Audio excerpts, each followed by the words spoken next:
Drone حملوں کے خلاف بات کر رہے ہیں بلکہ وہ ریٹائر جرنیل جو کہ حامد میر کے پروگرام کے اندر بیٹھ کر ڈرون حملوں کی حمایت کر رہے ہیں، عمران خان صاحب ان کو ایک بے غیرت جرنیل جو ہے وہ قرار دے رہے ہیں۔ اب میں آپ کو لے کر پڑھتا ہوں اس ویڈیو کی جانب جس نے مکمل طور پر انجینئر محمد علی مرزا صاحب کا، بلکہ پہلے انجینئر مرزا صاحب کی اس ویڈیو سے پہلے آپ کو میں ڈی چوک اور 26 نومبر کے حوالے سے کچھ اہم ترین تفصیلات آپ کے سامنے رکھتا ہوں۔ تھوڑی لمبی ویڈیو ہے، آپ ذرا غور سے دیکھیے اور سنیے کہ کیا کہہ رہے ہیں اس میں جو ہے وہ ڈی چوک کے متعلق کیا بات ہو رہی ہے، ذرا غور سے سنیے۔ ایک چیک کا نشان جو ضمیر فروش لگاتا ہے اس کو 90 کروڑ روپے دیا جاتا ہے۔ 90 کروڑ، سنیے ذرا۔ 90 کروڑ سے خیبر پختونخوا کے، بلوچستان کے، پنجاب کے، سندھ کے، سرائیکی بل کے کئی ضلع کئی مہینے روٹی کھا سکتے ہیں۔ سنیں ذرا۔ 90 کروڑ، ایک نہیں، دو نہیں، تین نہیں، چار نہیں۔ بابا یہ مشین کہاں ہے آپ کے پاس؟ پرنٹنگ مشین کہ وفاداریاں بیچنے والوں کو تم 90 کروڑ روپے دیتے ہو۔ سنیے ذرا، سنیے کیا بات کر رہے ہیں۔ دیکھا ہے عمران خان جیل میں ہے، دنیا کا قانون ہے، دنیا کا بدترین قاتل۔ اگر اس نے سینکڑوں ہزاروں لوگوں کو مار دیا ہو، اگر اس نے سینکڑوں بینکوں کو لوٹا ہو، اگر وہ بہت بڑا وہ ہو، اس کی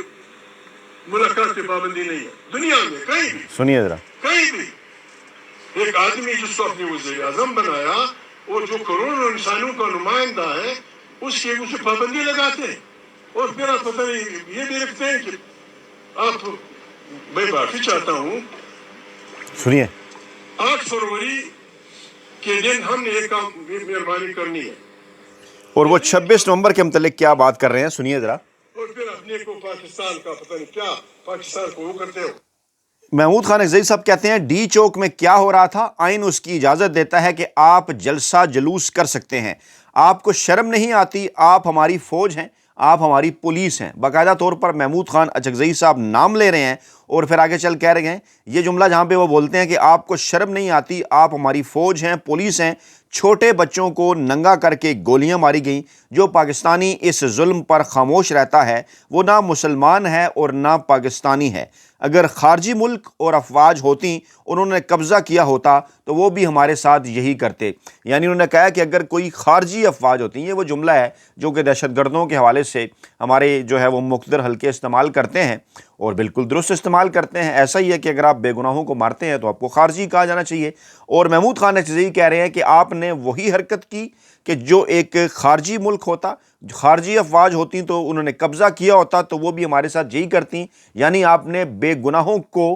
ان کے اوپر آپ نے سیدھی گولیاں برسائیں، آپ کو شرم نہیں آتی، آپ ہماری فوج ہیں، ہماری پولیس ہیں۔ چھوٹے بچوں کو ننگا کر کے گولیاں ماری گئیں۔ وہ ذکر کر رہے ہیں ڈی چوک کا، وہ ذکر کر رہے ہیں 26 نومبر کا، جس میں واضح انداز میں وہ فوج کا نام بھی لے رہے ہیں۔ تو کیا یہ کہا جانا چاہیے کہ ان کا اشارہ براہ راست طور پر اہم ترین عسکری شخصیت کی طرف ہے، جی ایچ کیو کی جانب ہے، پاکستانی اسٹیبلشمنٹ کی جانب ہے؟ اس سے پہلے بھی اس قسم کی باتیں خود میاں شہباز شریف صاحب کی جانب سے بھی کی جا چکی، جب انہوں نے محسن نقوی صاحب کو بالواسطہ طور پر خطاب کرتے ہوئے اسی قسم کی گفتگو کی تھی کہ سویلین حکومت کا کوئی کردار نہیں، وہاں پر فوج تھی۔ یعنی کہ باقاعدہ طور پر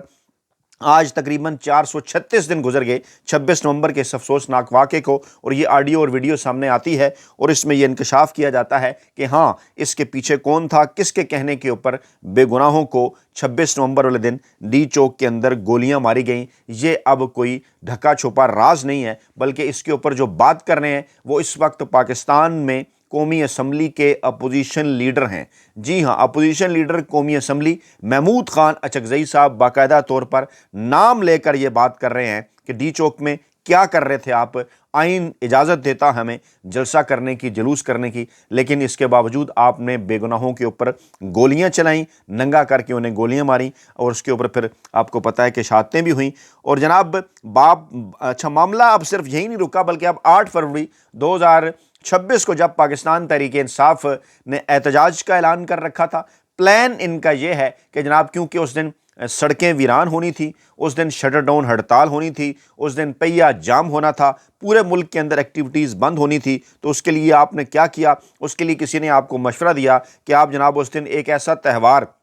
جسے آپ نے ایک خونی کھیل کہہ کر بند کروایا تھا، جس کی وجہ سے پاکستان کے اندر سینکڑوں جو ہیں وہ لاشیں چلی گئیں، اس کو آج آپ ایک تہوار کے نام پر دوبارہ اور پھر جین زی کی کو حمایت لینے کے لیے اس کو آپ نے صرف اناؤنس کیا، اس کو پروموٹ کیا، اور آپ 6، 7 اور 8 فروری کو آپ یہ کہہ رہے ہیں کہ لاہور کے اندر یہ بسنت کا تہوار ہوگا۔ اس کا مقصد کیا تھا اور اس کے لیے آپ نے کیسے کیسے لوگ لانچ کیے ہیں جو ماضی میں کیا بات کر رہے تھے اور اب کیا بات کر رہے ہیں، جن کو باقاعدہ طور پر اس وقت ہمارا سوشل میڈیا جو ہے وہ عسکری مولوی قرار دے رہا ہے، جو کبھی یہ کہا کرتے تھے کہ بسنت حرام ہے اور وہاں سے اب وہ حلال بسنت تک کا سفر کر رہے ہیں۔ اور جس طرح سے انہوں نے بڑا سیریس سا منہ بنا کر پہلے دلیلوں سے یہ ثابت کیا تھا کہ بسنت حرام ہے، اب اسی طرح سے پکا منہ بنا کر جو ہے وہ دلیلوں سے یہ بات ثابت کر رہے ہیں کہ بسنت حلال ہے، اور پھر آگے چل کر اسی طرح سے سیریس منہ بنا کر ابھی اپنی انہیں دونوں حرکتوں کا وہ دفاع کریں گے۔ جی ہاں، میں انجینئر مرزا کی بات کر رہا ہوں کہ کیسے یہ شخص پاکستانی قوم کے سامنے ننگا ہوا،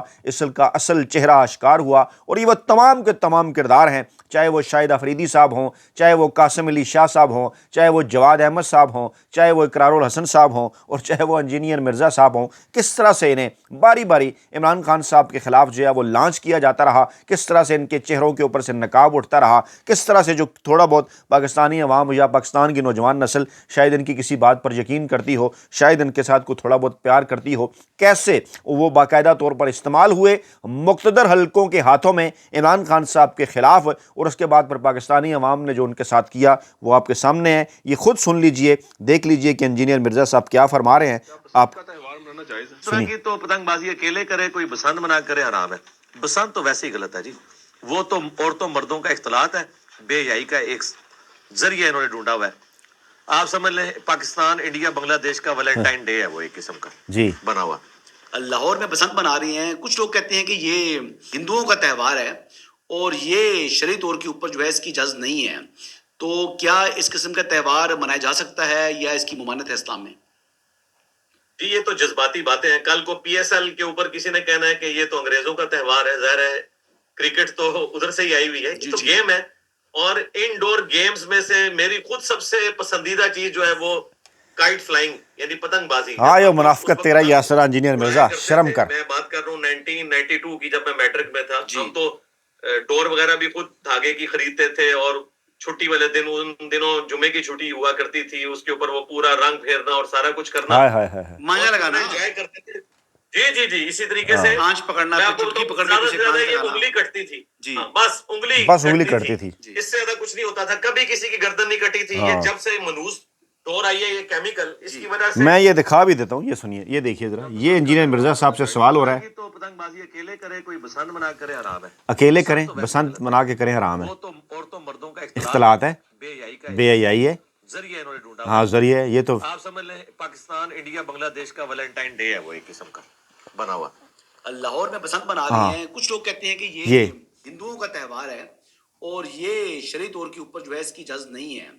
تو کیا اس قسم کا تہوار منایا جا سکتا ہے یا اس کی ممانعت ہے اسلام میں؟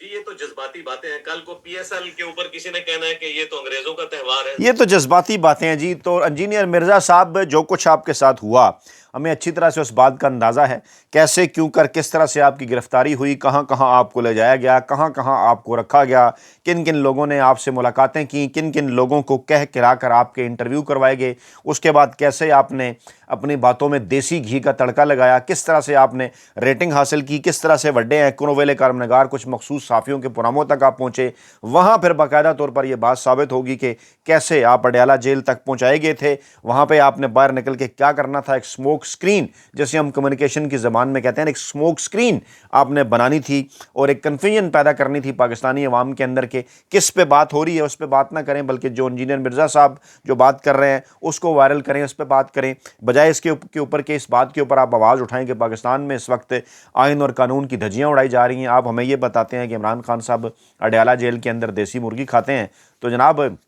آپ کی اگر بھی کوئی اس قسم کی ہمت موجود ہے کہ آپ ہضم کر سکتے ہیں، ہمارے ہم عمر ہے نا آپ 50 سال کے، وہ 70-75 سال کی عمر میں دیسی مرغی ہضم کر سکتا ہے نا، اور اگر آپ نہیں ہضم کر سکتے اپنی ان منافقتوں اور اپنے ان جھوٹوں کی وجہ سے، تو وہ اپنے پیسوں سے بیٹھا وہاں پہ کھا رہا ہے، وہ جو کچھ بھی کھائے۔ تو آپ کو باقاعدہ طور پر لانچ کیا گیا تھا، آج یہ بات ثابت ہو گئی کہ جناب یہ ویڈیوز ہمیں یہ بتا رہی ہیں کہ جناب انجینئر مرزا صاحب ہوں یا ان جیسے کئی دوسرے عسکری مولوی، ان سے کچھ بھی کروایا جا سکتا ہے، اور پاکستان کے مقتدر حلقے عمران خان صاحب کے خلاف باری باری یہ تمام تر جن کرداروں کو لانچ کر رہے ہیں، ان کی کبھی نوجوان نسل کے اندر بڑی فالوئنگ ہوا کرتی تھی، سوچا سمجھا یہ گیا تھا کہ شاید نوجوان نسل ان کے پیچھے چل پڑے، ایسا ممکن نہیں ہو سکا، اور پھر جو ویڈیو آڈیو ہم نے آپ کو محمود خان اچزئی صاحب کی دکھائی اور سنوائی، جس میں وہ ایک خوفناک ترین انکشاف کر رہے ہیں، باقاعدہ طور پر نام لے کر وہ یہ بات کہہ رہے ہیں کہ جناب 26 نومبر کے پیچھے کون تھا، واضح ہو گیا۔ اور انجینئر مرزا صاحب کی یہ جو ویڈیو ہے شرمناک، یہ ہمیں بتا رہی ہے کہ انجینئر مرزا صاحب کے پیچھے کون تھا۔ یہ ہے جناب اس وقت صورتحال،